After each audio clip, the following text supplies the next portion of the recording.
Hello, everybody out there in internet land. This is Adam of Adam's iPod, and I just wanted to make a little video and show off my CD collection. I'm pretty proud of it. I think there's 350-ish CDs. I have more, but a lot of them got CD rot, so I have to replace them. I still have them, I just don't have them on display.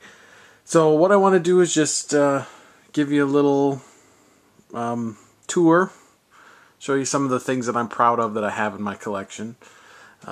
Everything is naturally alphabetical order.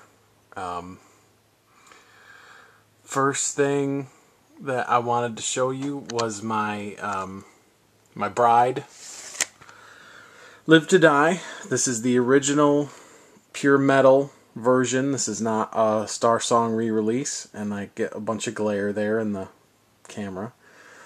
Great album. I very much enjoy it still to this day. And pure metals, you don't see a lot of that. It's hard to get something that was originally pure metal. We're coming in on my choir albums here. I've got the newest, Loudest Sound Ever Heard. It is signed. I've become kind of a pre-order geek lately, so just about the last three albums they've put out, I've had them signed by the band, which is cool. Got my DC Talk. My Daniel Amos collection is a little bit sparse because there's not a lot out there that you can buy for cheap.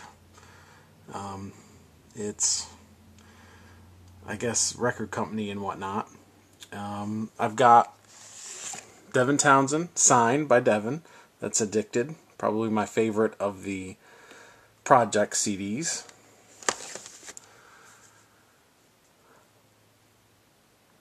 Got some of the trendy stuff my wife likes. Here's another one that's quite rare.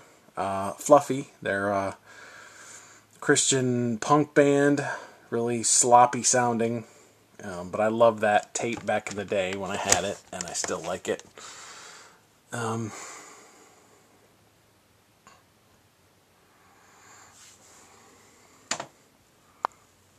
Sorry about the camera work. I'm not the best cameraman ever. You can see if you can find some of your favorites in there. Just want to point out these Megadeth re-releases. I think it's pretty cool because the spines on them, when they came out, form Vic Rattlehead, the mascot. And I have a lot of, went through a period where I was only listening to worship music. And so that's where all this Morning Star stuff comes in. I don't have it reviewed on the website. I might someday, but I just don't listen to it that much. I have an original Mortal from Intense Records version, Mortal.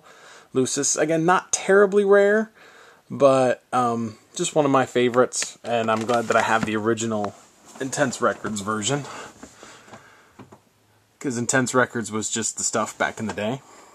Recently became a fan of the Mustard Seeds, and this is the Red album, which is the hardest to find online. Just recently came down in price, so I'm glad I could get that one. I've got The Pacifist.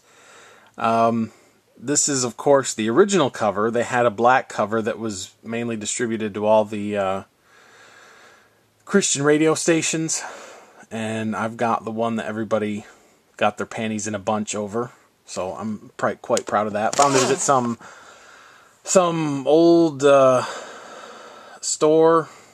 My wife and I were driving to Lexington. We just stopped on the side of the street, the side of the highway, and they had that there in their clearance section, of all places, of course.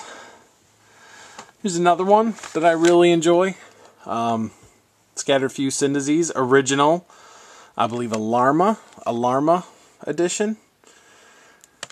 Love that.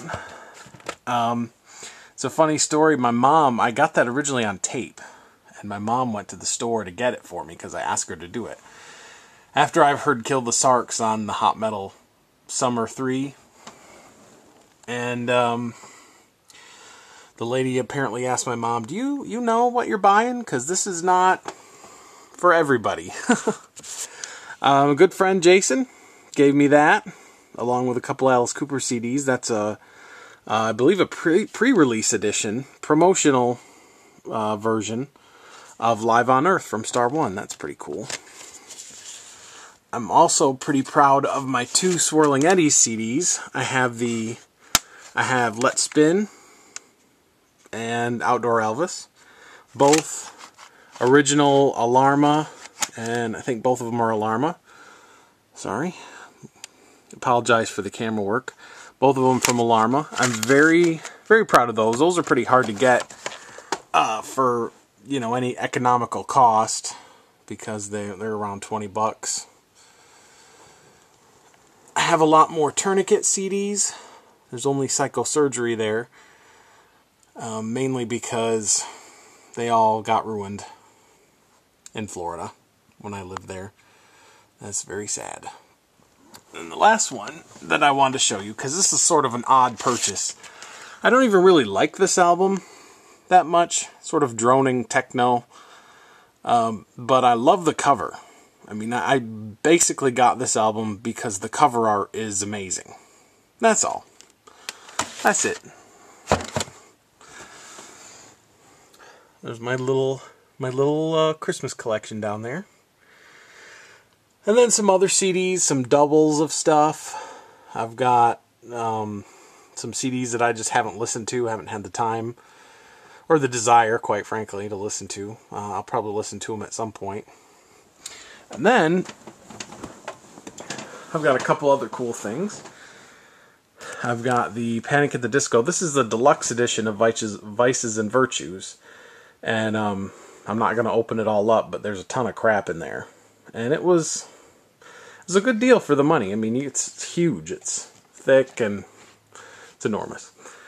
My other is this vinyl. It's called The Calm in the Storm from the Devin Townsend Project, and it has Jular and an edit of Feather on it. I don't have a record player, so I can't play it, which is sad. And then I have this. This is actually a pre-release of what was to be the Deliverance album After Assimilation, but it became a Fearful Symmetry album. And I was a frequent commenter on the old Deliverance boards, and Jimmy P. Brown had a contest to see who could guess the meanings of the songs on the album by just the titles, and I got 2 right, and so I was one of the people that won pre-release that we could listen to and review on the website. And so it's signed, it's got his signature, Love Anya, and my screen name was Khaled Volk for any Stephen Lawhead fans. And I got to review it, and that was cool, and it was up on the website. So that's pretty much all I've got that I'm really proud of. I mean, I'm proud of the whole collection, really, and especially proud that in this day and age when nobody buys things, that I have things that I've bought. And that's it. Thank you for watching and listening. Bye.